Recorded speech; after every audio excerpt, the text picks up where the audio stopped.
Hola amigos, bendiciones, mis amados, qué gusto, qué placer saludarles en este precioso día.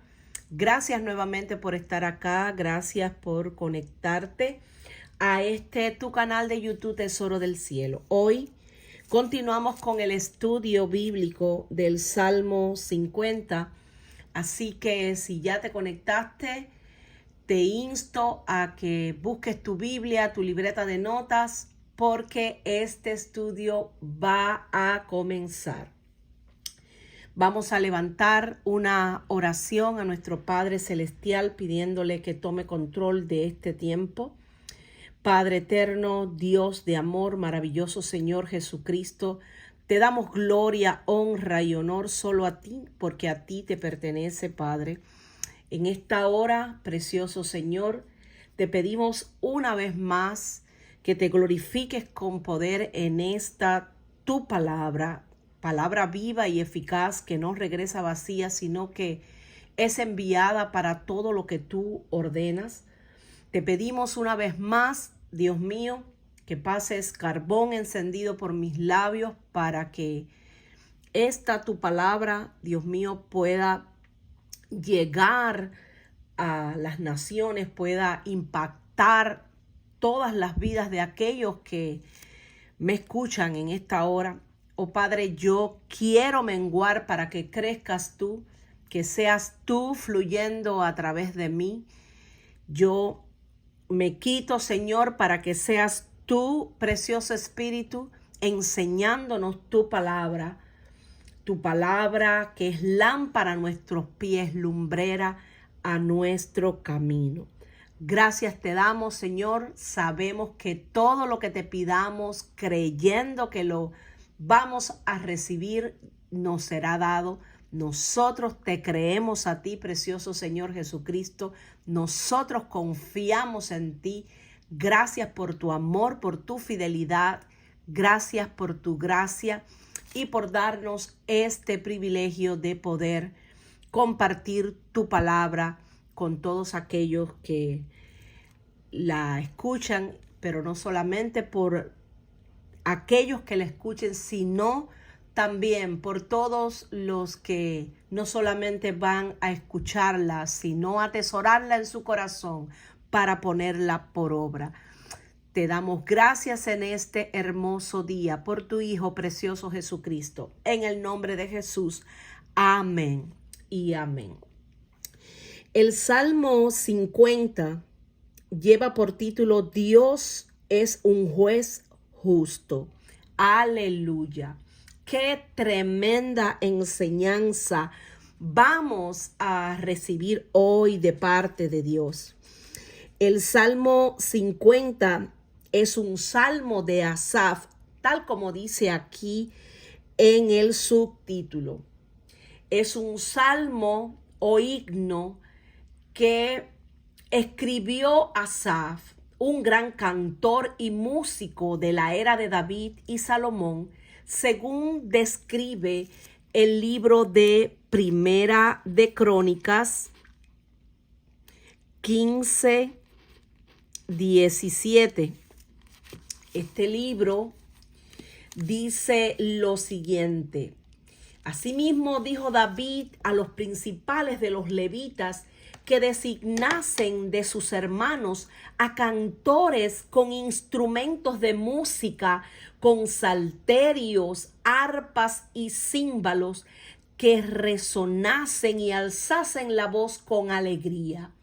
Y los levitas designaron a Emán, hijo de Joel, y a sus hermanos, a Asaf, hijo de Beraquías, y de los hijos de Merari y de sus hermanos, a Etán, hijo de Cusaías, así Emán, Asaf y Etán, que eran cantores. Sonaban címbalos de bronce. Eso podemos encontrarlo en el libro de Primera de Crónicas, a partir del capítulo 15, verso 17.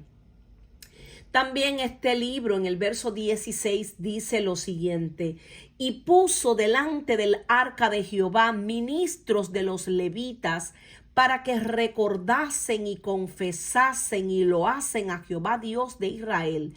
Asaf el primero, el segundo después de él Zacarías, Jehiel, Semiramot, Jehiel, Matatías, Eliab, Benaía, Obed-edom y Jehiel, con sus instrumentos de salterios y arpas, pero Asaf sonaba los címbalos. Aleluya. Vemos también en este libro de Primera de Crónicas, como en el capítulo 25, verso 1, dice lo siguiente: asimismo David y los jefes del ejército apartaron para el ministerio a los hijos de Asaf, de Emán y de Jedutum, para que profetizasen con arpas, salterio, címbalos, y el número de ellos hombres idóneos para la obra de su ministerio. Aleluya. Podemos entonces corroborar en la escritura por qué razón dice que este salmo es un salmo de Asaf. Vemos que este salmista, que era también un adorador, que tocaba y sonaba los címbalos, pues escribió este salmo y lo hizo con el fin de adorar a Dios. Pero también este es un salmo de instrucción, es un salmo que nos va a llevar a un nivel mucho más profundo en el conocimiento de nuestro Dios, porque este es un salmo que nos enseña lo que va a ocurrir en el futuro. Por eso podemos decir que es un salmo profético. Vemos cómo también el ministerio de Asaf y de sus hijos era un ministerio evangélico, pero también era un ministerio profético, porque dice que en este libro de Crónicas 25:1 dice que ellos fueron apartados para el ministerio y que profetizaban con sus arpas, con los salterios y con los címbalos. Aleluya, eran hombres idóneos para esta obra, escogidos por Dios. Aleluya. El salmo comienza así: el Dios de dioses, Jehová, ha hablado y convocado la tierra. Desde el nacimiento del sol hasta donde se pone de Sión, perfección de hermosura, Dios ha resplandecido.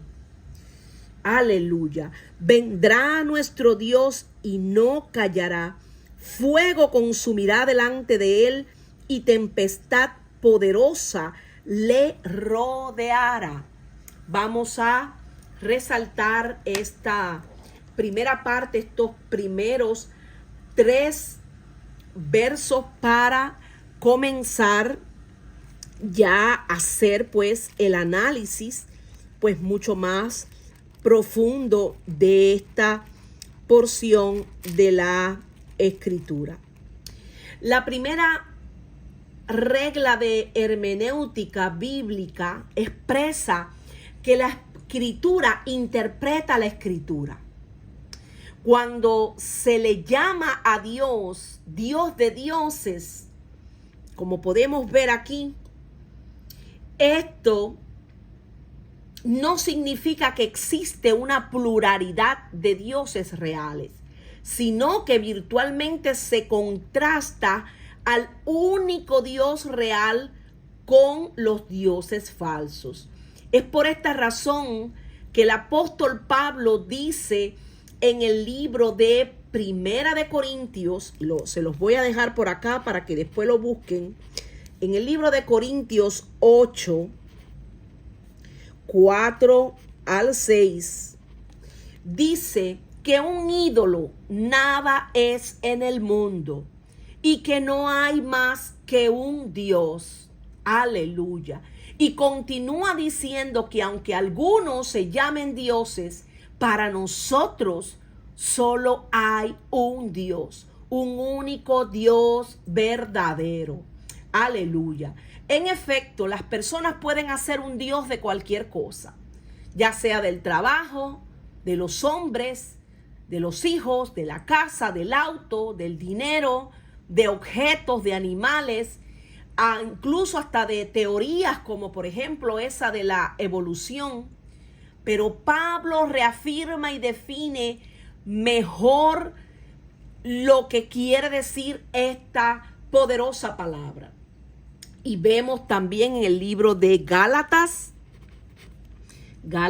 4, 8, dice, cuando se refería a algo referente a esto, dice, donde escribiendo para los paganos que se convirtieron, se les dice que en otro tiempo servían a otros dioses, los cuales por naturaleza no eran dioses. Bien claro, por naturaleza no eran dioses, solo hay un Dios, el Dios creador del cielo y de la tierra. La creación hecha por Dios, muchas veces desafortunadamente la mente humana ha hecho muchas veces de la creación pues sus propios dioses. Por eso esta escritura dice bien claro, por naturaleza solo hay un Dios. Por creación de la mente humana puede haber millones de dioses, pero solo hay un Dios verdadero y es el creador de los cielos y de la tierra. El mismo David dice que Jehová es temible sobre todos los dioses, porque todos los dioses de los pueblos son ídolos, son nada. Y esto aparece en el Salmo 96:5. Asaf, el salmista, comienza aquí refiriéndose a Dios en términos de máxima majestad, usando varias de las palabras o nombres en las escrituras para referirse al Dios que realmente está allí, el Dios de dioses. Él representa el poder de Dios simple y absolutamente, que está por encima de todo principado y de toda potestad. Aleluya. Dios Elohim, el Dios justo. El Dios de Dios es Jehová. Aquí vemos que aparece este término Jehová, que en otras versiones aparece como Yahvé o Yahweh, y es el título por el cual él siempre se revela en su gracia. Jehová es la forma castellanizada del vocablo hebreo Yahweh o Yahvé, que significa el que existe por sí mismo o el eterno. Las primeras 3 palabras del texto hebreo enfatizan que es Dios quien ha hablado. El Dios, Elohim, que significa Dios, Yahvé o Jehová. El Salmo comienza con un majestuoso acumulamiento de los nombres de Dios, como si un heraldo estuviera proclamando el estilo y los títulos del Rey poderoso en la apertura de un acto solemne. Cada nombre tiene su propia fuerza de significado. Él habla de Dios como poderoso, Elohim, como el objeto de temor religioso, Jehová como el Dios del pacto que existe por sí mismo, y dice que ha hablado, ha convocado a la tierra. Y aquí no significa tierra como el globo terráqueo, sino como a todos sus moradores, a todos los hombres. La idea es que Dios ha venido a Jerusalén para juzgar al mundo y a toda la tierra desde el nacimiento del sol hasta donde se pone. Es reunido con ese propósito. Por eso dice, desde el nacimiento del sol hasta donde se pone, de Sión, perfección de hermosura, Dios ha resplandecido. Vendrá nuestro Dios y no callará. Aleluya. Ciertamente nuestro Dios vendrá. Ciertamente Él no callará. Fuego consumirá delante de Él. Y esto nos recuerda de la llegada de Dios al monte Sinaí, tal y como lo dice el libro de Éxodo 19. A partir del verso 16 hasta el 19, valga la redundancia. Y vamos a leer algo referente a esto como una manera de recordatorio del Viejo Testamento. En este libro de Éxodo dice: aconteció que al tercer día, cuando vino la mañana, vinieron truenos y relámpagos y espesa nube sobre el monte, y sonido de bocina muy fuerte, y se estremeció todo el pueblo que estaba en el campamento. Moisés sacó del campamento al pueblo para recibir a Dios, y se detuvieron al pie del monte. Todo el monte Sinaí humeaba, porque Jehová había descendido sobre él en fuego, y el humo subía como el humo de un horno, y todo el monte se estremecía en gran manera. El sonido de la bocina iba aumentando en extremo. Moisés hablaba y Dios le respondía con voz tronante. Y descendió Jehová sobre el monte Sinaí, sobre la cumbre del monte, y llamó Jehová a Moisés a la cumbre del monte, y Moisés subió. ¡Qué hermoso! Todos sabemos que Moisés, un profeta y sacerdote también de Dios, hablaba con Dios cara a cara. Y cuando él tuvo aquel llamado, estando cuidando las ovejas de su suegro Jetro, vemos que hubo un momento en que él tuvo una visión de una zarza que ardía y no se consumía, y allí él tuvo el llamado en aquel monte, y el llamado fue a sacar al pueblo de Israel de la opresión de Egipto. Pero una cosa hizo Dios, y fue hablarle a Moisés y darle las tablas de la ley, porque Dios no solamente quería sacar al pueblo de la esclavitud, sino que quería tener una comunión íntima y estrecha con sus hijos, cosa que por medio de Moisés fue dándole instrucciones al pueblo. Asaf crea aquí una anticipación para el justo juicio de Dios que estaba a punto de realizarse. Esta vez Dios viene a Sión, no al Sinaí. En este poderoso salmo vemos la escena imaginada como una teofanía, y es Dios apareciendo en fuego y tempestad en el monte de Sión para convocar al mundo entero a su tribunal.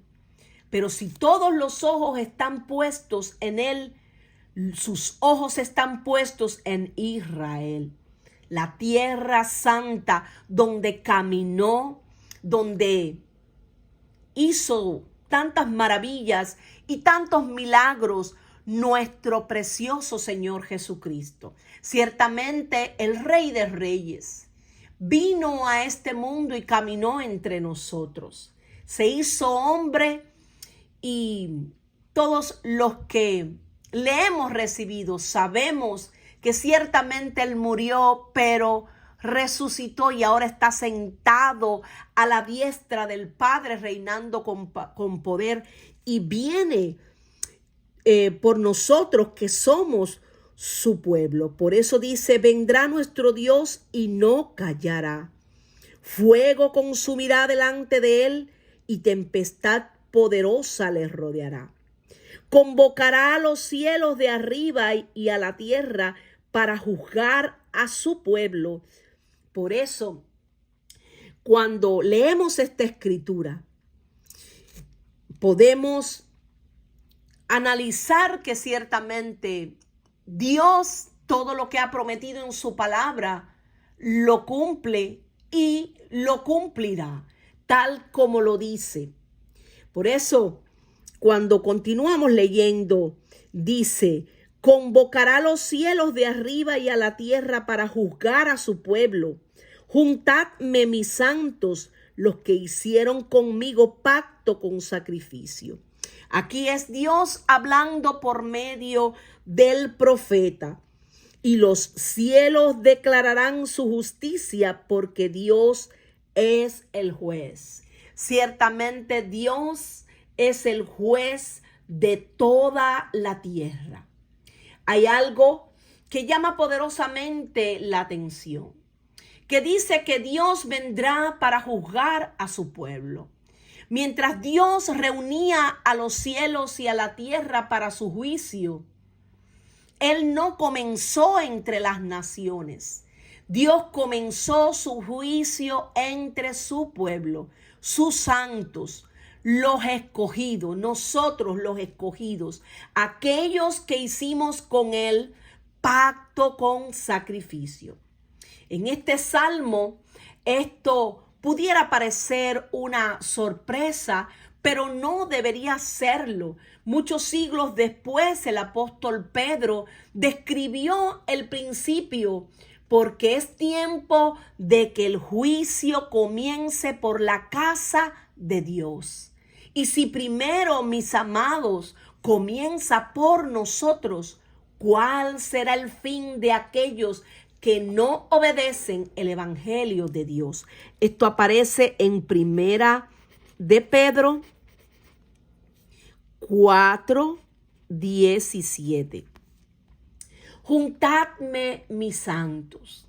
Dios reúne a sus santos, que somos aquellos que hemos sido justificados. Por eso es que dice que somos santos, porque Él es quien nos justifica, Él es el que nos santifica, Él es el que nos aparta para Él, para su gloria, para su honra. Por eso Dios reúne a sus santos para juicio ante el mundo como testigo. Cuando Dios trata así con su pueblo, a menudo lo hace ante un mundo que observa. Preferiríamos que se ocupara de los pecados de su pueblo en privado, pero si ellos no escuchan su corrección, llegará el día en que Él se ocupará de su pecado con la tierra como su audiencia. Pero vamos a analizar qué significa exactamente esto de convocará a los cielos de arriba, a la tierra para juzgar a su pueblo. ¿Y por qué dice: juntad, mis santos, los que hicieron conmigo pacto con sacrificio? Aquí se puede argumentar que este salmo solo tiene en vista directa el juicio de Dios sobre Israel, porque es la nación unida a Él en un pacto, como se describe en el libro de Éxodo 19.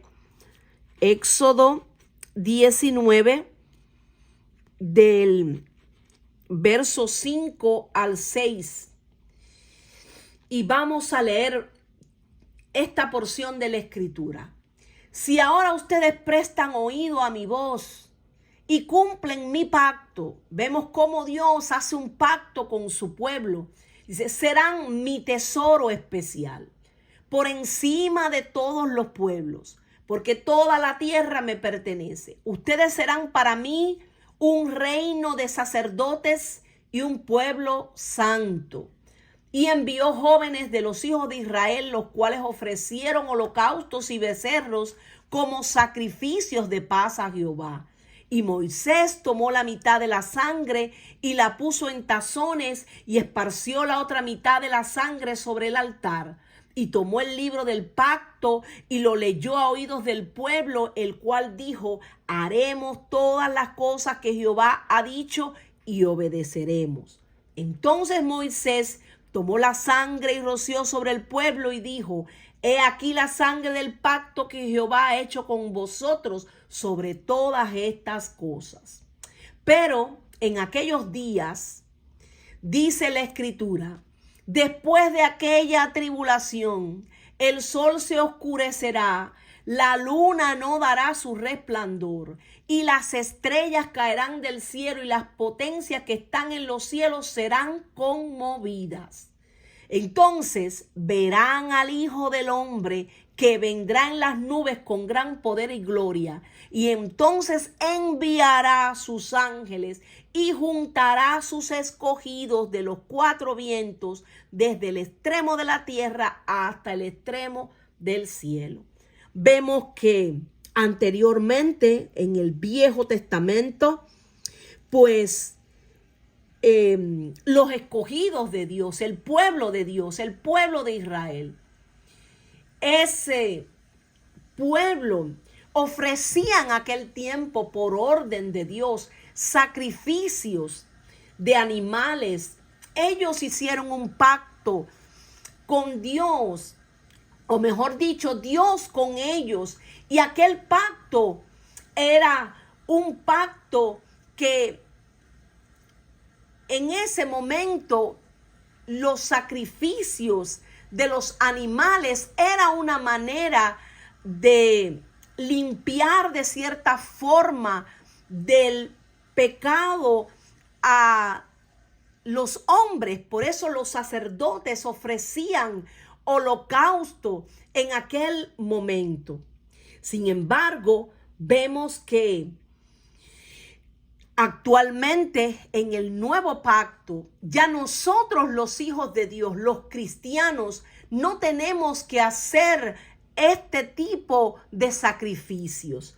Es decir, ofrecer animales en el altar, porque ciertamente Jesús, el Cordero de Dios, es el sacrificio perfecto. Él fue el que vino a esta tierra. Ciertamente Él dio su vida en sacrificio por todos nosotros, por todos los que le hemos recibido. Él dio su vida por toda la humanidad, y aquellos que le hemos recibido, ciertamente somos salvos por fe en Él, por su gracia.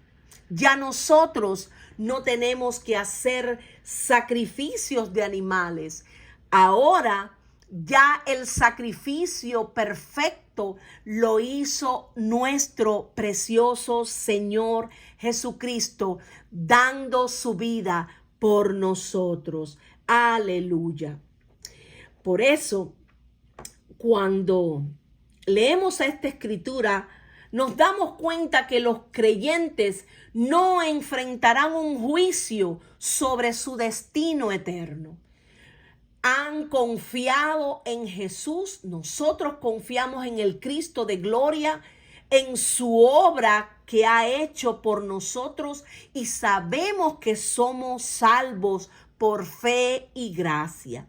La Escritura dice que de tal manera amó Dios al mundo que ha dado a su Hijo unigénito, para que todo aquel que cree en Él no se pierda, mas tenga vida eterna. Sin embargo, vemos que ciertamente hay un tribunal, hay un juicio, y esto lo corroboramos en el libro de Corintios 5:10. Para poder analizar esta escritura dice que aquí nos tendremos que enfrentar al tribunal de Cristo, donde nuestras obras y motivos serán juzgados en aras de la recompensa y la medida de autoridad en la era por venir. Por eso, en el libro de Romanos, yo les dejo todas estas notas para que estas notas pues puedan después buscar en sus Biblias. Dice, por tanto, los que vivimos unidos a Jesucristo no seremos castigados. Ahora, por estar unidos a Él, el Espíritu Santo de Dios nos controla y nos da vida y nos ha librado del pecado y de la muerte. Eso está en el libro de Romanos 8, 1, 2. Ahora, ¿por qué Dios dice aquí, juntadme mis santos, los que hicieron conmigo pacto con sacrificios? Y los cielos declararán su justicia, porque Dios es el juez. Porque ciertamente todo lo que nosotros hayamos hecho mientras estuvimos en este cuerpo, vamos a dar cuenta el día del juicio, sea bueno o sea malo. Y el juicio, como bien les decía, comienza por la casa de Dios, comienza por nosotros los cristianos, los que hemos recibido a Jesucristo como único Dios, Señor y Salvador. Pero también en este libro de Romanos 8 dice que ninguna condenación hay para los que están unidos a Cristo, los que no andan conforme a la carne, sino conforme al Espíritu. Y en esto, mis amados, tenemos que hacer una reflexión tal como dice esta palabra, Selah, porque ciertamente no habrá ninguna condenación para los que estamos unidos a Cristo, pero aquí especifica muy bien de que tenemos que andar en el Espíritu, de que tenemos que obedecer a Dios, que tenemos que procurar con diligencia ser hallados por Él, santos y sin mancha, que constantemente debemos de ir a la presencia de Dios, que constantemente debemos de vivir una vida agradable a Él.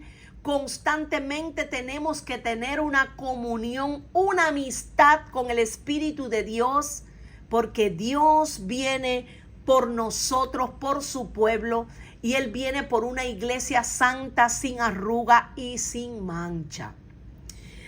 Gracias a su gracia, gracias a su amor, a su gran fidelidad, es que podemos permanecer arraigados y cimentados en su amor.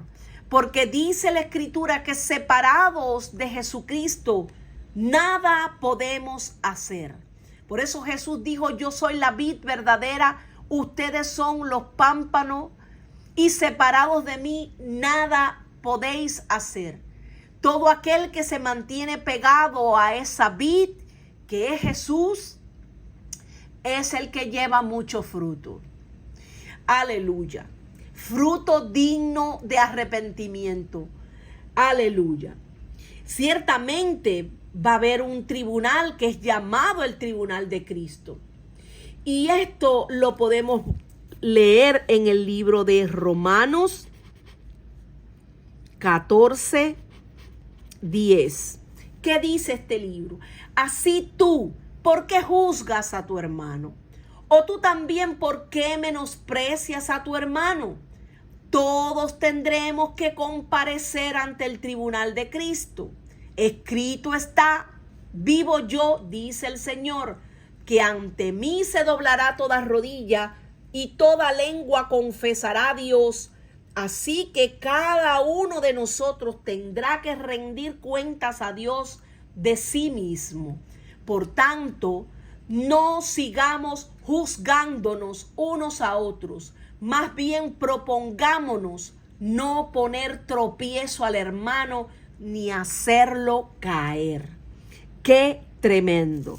Esto está en Romanos 14, 10, verso 13.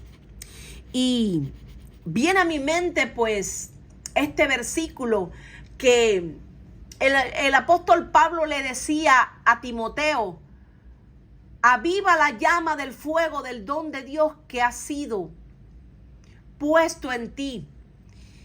Cuídate de la doctrina y cuídate de ti mismo. Fíjense que no le dice cuídate del enemigo, cuídate, aunque no podemos ignorar las maquinaciones del enemigo.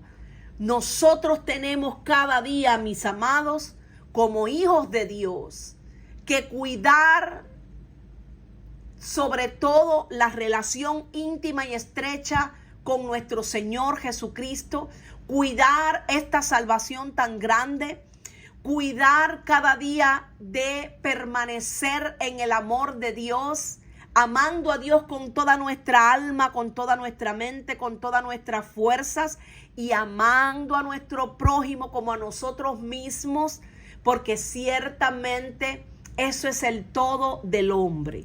El principio de la sabiduría es el temor a Dios.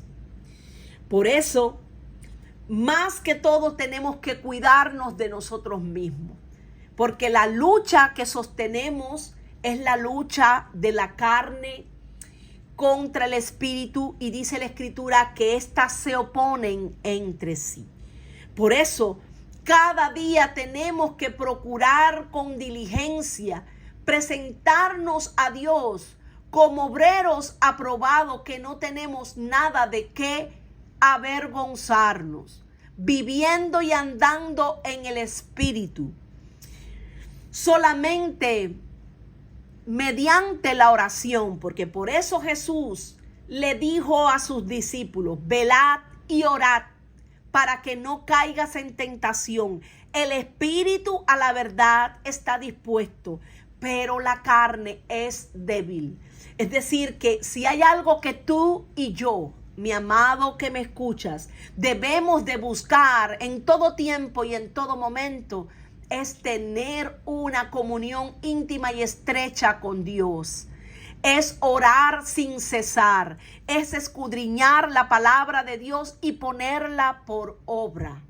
Estar como esas vírgenes prudentes que tenían sus lámparas encendidas, que tenían su aceite en sus lámparas, pero también aceite de reserva. Y esto del aceite significa estar llenos de la presencia maravillosa de Dios. Por eso seguimos leyendo esta escritura. Y una de las cosas que dice este libro de Romanos 14:10 es que no podemos estar juzgando, porque solamente Dios es el juez. Nosotros no estamos llamados a juzgar. Muchas veces juzgamos a las personas, lo que hacen otras personas, las cosas malas que pueden hacer otras personas, pero no nos ponemos a analizar lo que podamos estar haciendo mal nosotros. Y ciertamente cada uno de nosotros va a dar cuenta a Dios por todo lo que haya hecho, sea bueno o sea malo.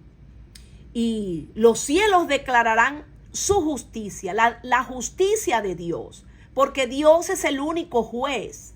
Dios ciertamente juzgará la tierra, incluyendo a todos los impíos. Él hará justicia, Él juzgará con justo juicio. No dará por inocente al malvado, no dará por inocente al impío. Por eso que cada día nosotros tenemos que autoexaminarnos, y cada día tenemos que pedirle a Dios que nos ayude, que nos santifique por completo espíritu, alma y cuerpo, que nos ayude en medio de nuestras debilidades, que nos ayude a poder permanecer en Él. ¿Cómo podemos permanecer en Él? Pues escudriñando la Escritura, poniendo por obra su palabra, buscando el rostro de Dios a tiempo y fuera de tiempo. Y Dios, que es fiel, Él no nos dejará ser tentado más de lo que podemos soportar. Él siempre nos va a dar la salida. Pero aquí dice que el juicio va a comenzar por la casa de Dios. Y si comienza por la casa de Dios, ¿cuál no será el fin de aquellos que no le han recibido? De aquellos, que no han obedecido el evangelio. Por eso es que cada día nosotros como hijos de Dios tenemos que ponernos a cuenta. Dice la Escritura que si nuestros pecados fueran como la grana, como blanca lana serán emblanquecidos. Que abogado tenemos para Jesucristo, para nosotros a Jesucristo el justo. Jesús es el que intercede por nosotros ante el Padre. Pero tenemos que venir a su presencia. Tenemos que entrar a ese lugar secreto y pedirle a Dios que nos guíe, pedirle a Dios que nos enseñe a hacer su voluntad, pedirle a Dios que nos ayude, pedirle a Dios que nos perdone, pedirle a Dios en todo momento confesar nuestros pecados, porque dice que el que confiesa y se aparta alcanzará misericordia. Aleluya. Los cielos declararán su justicia porque Dios es el juez. Oye, pueblo mío, y hablaré. Aquí hay una llamada de atención, donde el punto de las líneas anteriores se repite y se enfatiza. Dios hace un llamado de atención a oírlo, a escuchar muy bien lo que Él tiene que decir. Él habla aquí a su pueblo y da comienzo a su juicio entre ellos. En esta ocasión Él no se está refiriendo a todas las naciones ni a todos los pueblos, sino al pueblo de Dios. Oye, pueblo mío, y hablaré.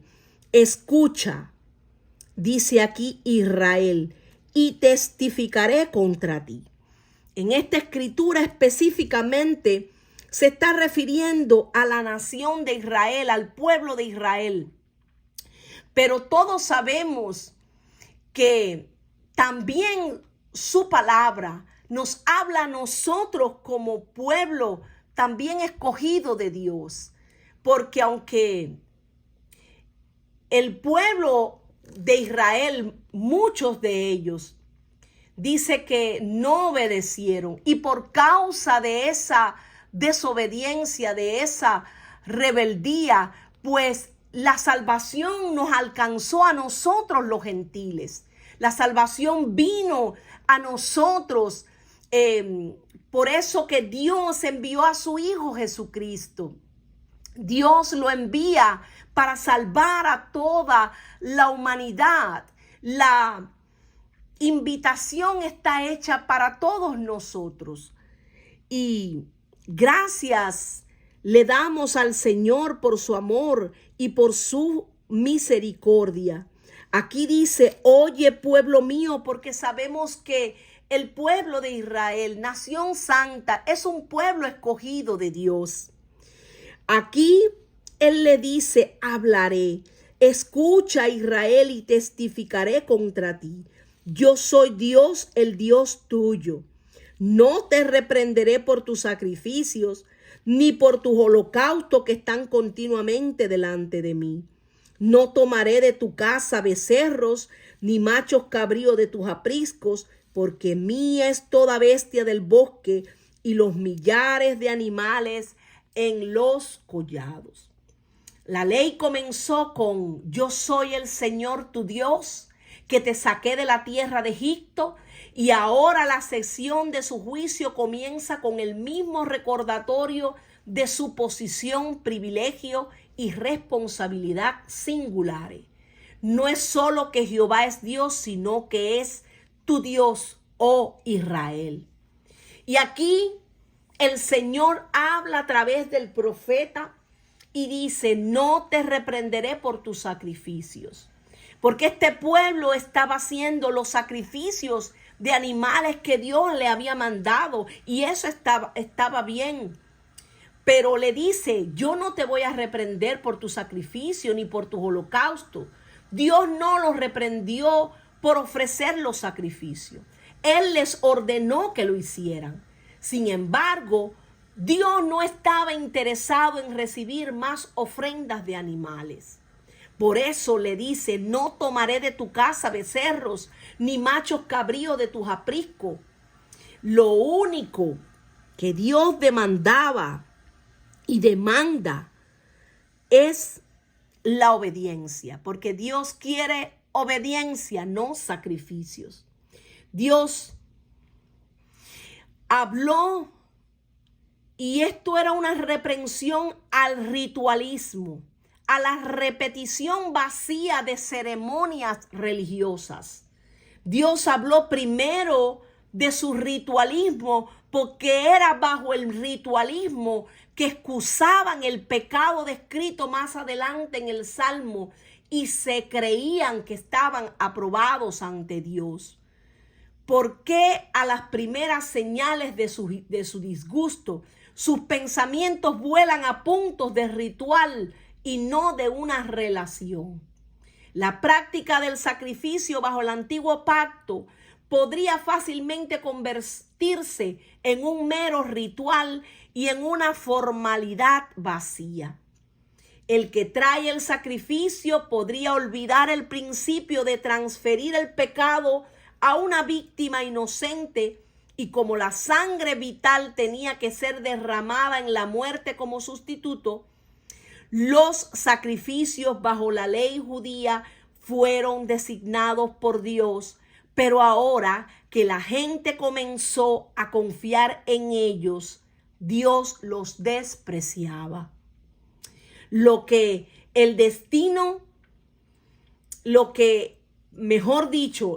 Dios había destinado para su instrucción, ellos lo convirtieron en su confianza.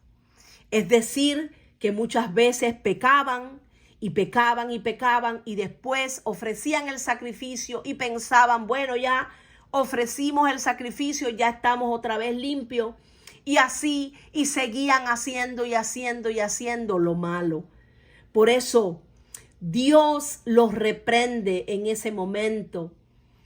Vemos que los creyentes bajo el nuevo pacto, nosotros que vivimos bajo la gracia, ya no ofrecemos sacrificios de animales, pero todavía estamos muchas veces tentados a practicar deberes cristianos con un cierto espíritu que el Señor reprenda en esta hora de ritualismo o de conformismo o tal vez de religiosidad.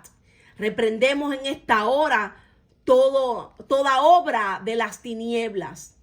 Esto, mis amados, nosotros debemos de evitarlo, porque ciertamente a Dios no le agrada. Este fue el pecado de los fariseos y sigue siendo el pecado de muchos evangelistas cristianos que son carnales, que piensan que han servido a Dios porque han estado o porque están en las iglesias y han hecho su obra y creen que porque hacen ciertas o determinadas cosas, pues ya son aceptos. Y vemos que la salvación no es por obra, la salvación es por fe, es por gracia. Nada de lo que tú y yo podamos hacer va a superar lo que ya Jesús hizo por cada uno de nosotros. Dios demanda de nosotros sacrificios de alabanza. Los sacrificios de Dios son el espíritu quebrantado. Dice la Escritura que un corazón contrito y humillado no desprecia a nuestro Dios. Y eso está en el Salmo 51, 17.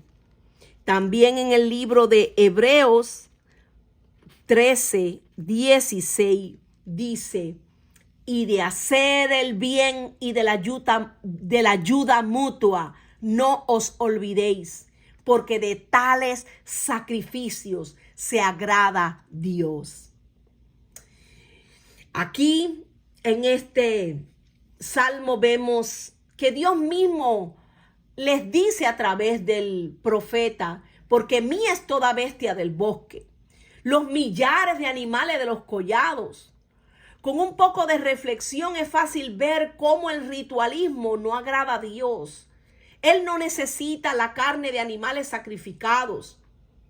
Si yo tuviese hambre, no te lo diría a ti, le dice el Señor en esta porción de la Escritura, porque mío es el mundo y su plenitud.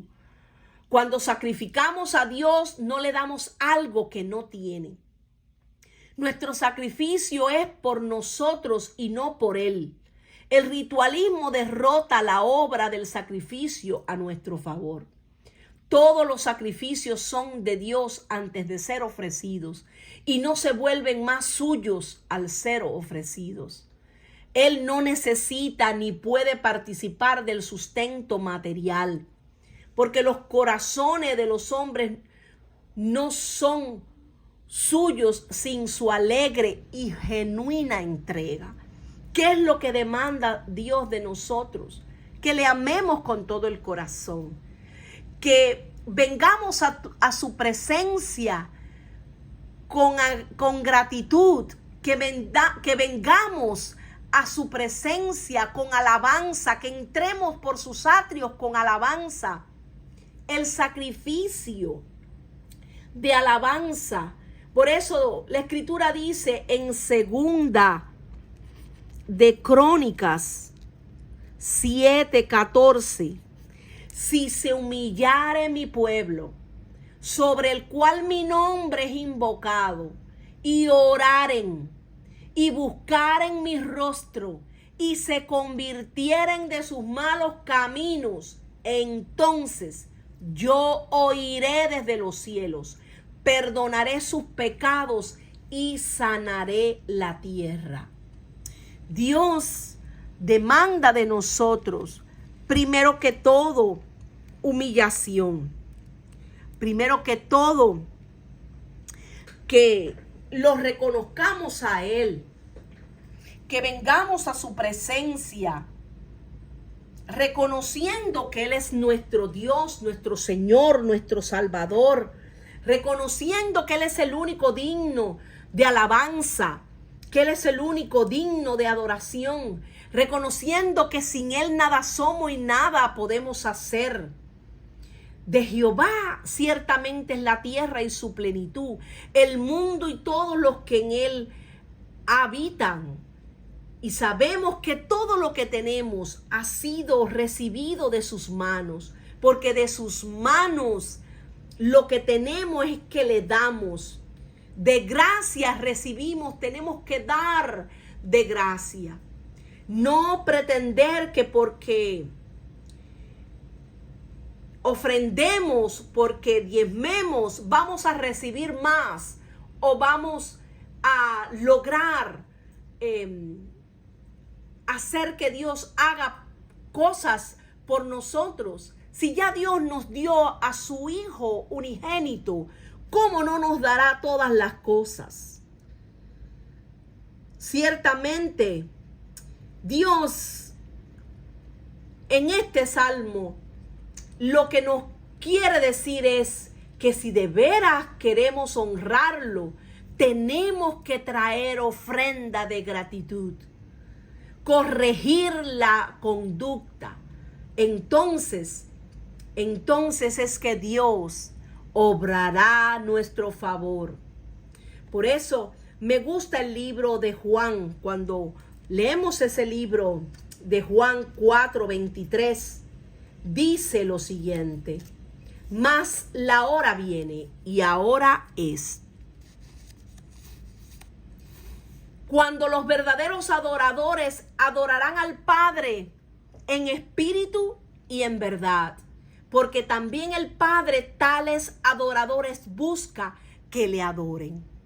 El Padre busca adoradores. Por eso también la Escritura dice: sacrifica a Dios alabanza, paga tus votos al Altísimo e invócame en el día de la angustia. Vamos a continuar con la lectura. Dice: conozco todas las aves de los montes y todo lo que se mueve en los campos me pertenece. Aquí el Señor una vez más les dice que toda la ofrenda que ellos puedan traer, ciertamente todo es de Dios, a Dios le pertenece. Por eso Dios describe que lo que deseaba más que los rituales de sacrificio era un corazón agradecido, una vida de obediencia, una confianza viva en Él. Esto Dios lo recompensa. Por eso le dice: te libraré y tú me honrarás. Sacrifica a Dios alabanza. Al Dios glorioso no le importa la pompa o la ostentación. Pero cuando lo invocas en el día de la angustia y le pides que te libere, hay un significado en tu gemido de angustia. Dios prefiere la oración de un corazón quebrantado que el mejor servicio que jamás hayan realizado sacerdotes y coros. Dios demanda de nosotros que nosotros entreguemos nuestros cuerpos como sacrificios vivos. ¿Qué significa eso? Una vida rendida a sus pies, una vida rendida al Señor, donde ya no buscamos lo nuestro, sino lo de Dios, donde ya no buscamos salvar nuestra propia vida, guardar nuestra propia vida, sino que nuestra vida la rendimos a Él. Por eso que la Escritura dice que el que quiera salvar su vida la perderá, pero el que pierda su vida por causa de Él la hallará. Y esto se refiere a que ya no podemos andar en nuestros propios caminos, haciendo nuestra propia voluntad, sino rendir toda nuestra vida al Señor. Por eso que la Escritura dice: así que, hermanos, os ruego por las misericordias de Dios que presentéis vuestros cuerpos en sacrificio vivo, santo, agradable a Dios, que es vuestro culto racional. Y esto está en el libro de Romanos 12:1. Romanos 12:1. Ponerlo por aquí.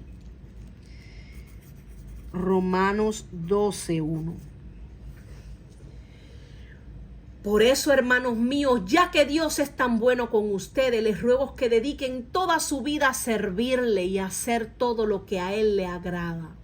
Dice otra versión: así es como se le debe adorar. Aleluya. Vamos a continuar. Si yo tuviese hambre, no te lo diría a ti, porque mío es el mundo y su plenitud. ¿He de comer yo carne de toros? ¿O he de beber sangre de machos cabríos? Sacrifica a Dios alabanza y paga tus votos al Altísimo. E invócame en el día de la angustia, te libraré y tú me honrarás. Aquí hay una promesa, mis amados, que ciertamente cuando nosotros rendimos nuestro corazón, rendimos todo nuestro ser, cuerpo, alma y espíritu a Dios, cuando nosotros venimos a su presencia y entregamos todo nuestro ser a Él, Él entonces se va a glorificar. Ciertamente en el día de la angustia Él nos librará. Cuando llegue el día malo, Él nos librará. Porque Dios no es hombre para que mienta, ni hijo de hombre para que se arrepienta. Así que ofrezcamos siempre a Dios por medio de Él sacrificio de alabanza, es decir, fruto de labios que confiesan su nombre. y de hacer el bien y de la ayuda mutua. No os olvidéis, porque de tales sacrificios se agrada Dios. Ese es el sacrificio que Dios quiere. Por eso me gusta estudiar y escudriñar las Escrituras, porque ellas nos llenan de instrucción, de enseñanza, de sabiduría, de fe. Y cuando estudiamos el Salmo 34, verso 1 al 3, dice: bendeciré a Jehová en todo tiempo. Su alabanza estará de continuo en mi boca. En Jehová se gloriará mi alma. Lo oirán los mansos y se alegrarán. Engrandeced a Jehová conmigo y exaltemos a una su nombre. Aleluya.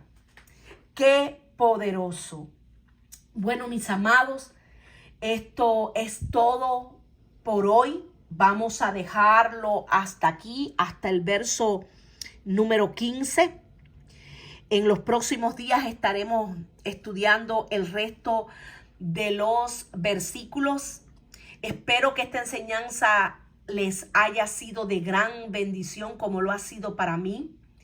Espero que así como yo, pues nos llamemos pues a la reflexión de que cada día tenemos que vivir una vida consagrada cada vez más a nuestro precioso Señor Jesucristo, una vida agradable a Él, andando en el Espíritu, procurando con diligencia serle agradable a Él en todo tiempo, y sobre todo no olvidar de que aunque tenemos que hacer lo bueno, que hacer el bien, que servir a Dios en todo, nosotros tenemos que tener una vida completamente rendida y santa ante el Señor, porque sin santidad nadie verá su rostro. Recordar que el juicio comienza por la casa de Dios, y que aunque esto se refiere a las recompensas que vamos a recibir en ese día, pues los que andamos en el Espíritu no seremos condenados, sino que, como dice esa escritura, los que servimos a Dios y amamos a Dios con todo nuestro ser, dice que si alguno está en Cristo, nueva criatura es. Y también dice que los que andamos en el Espíritu, no habrá condenación para nosotros los que andamos en el Espíritu. Pues cada día tenemos que constantemente vivir para Dios, buscar el rostro de Dios y ser como esas vírgenes prudentes que tenían su casa sobre la roca inconmovible que es el Señor. Esas vírgenes prudentes que tenían sus lámparas encendidas y también aceite en sus lámparas, es decir, que no solamente conocían las Escrituras, sino que la ponían por obra, que no solamente conocían de que existía Dios, sino que tenían una amistad, una relación íntima y estrecha con el único Dios verdadero. Que el Señor les bendiga, que el Señor les guarde. Y bueno, seguimos orando, seguimos intercediendo para que Dios nos ayude en medio de estos tiempos tan difíciles que estamos viviendo. Que el Señor les guarde, que el Señor les bendiga. Y solamente les pido que compartan esta enseñanza con otras personas para que también ellos puedan ser bendecidos como lo estamos siendo nosotros. Si no te has suscrito al canal, te invito a que lo hagas, porque vamos a seguir pues estudiando y escudriñando la poderosa palabra de Dios, la palabra profética más segura, la Biblia. Bendiciones.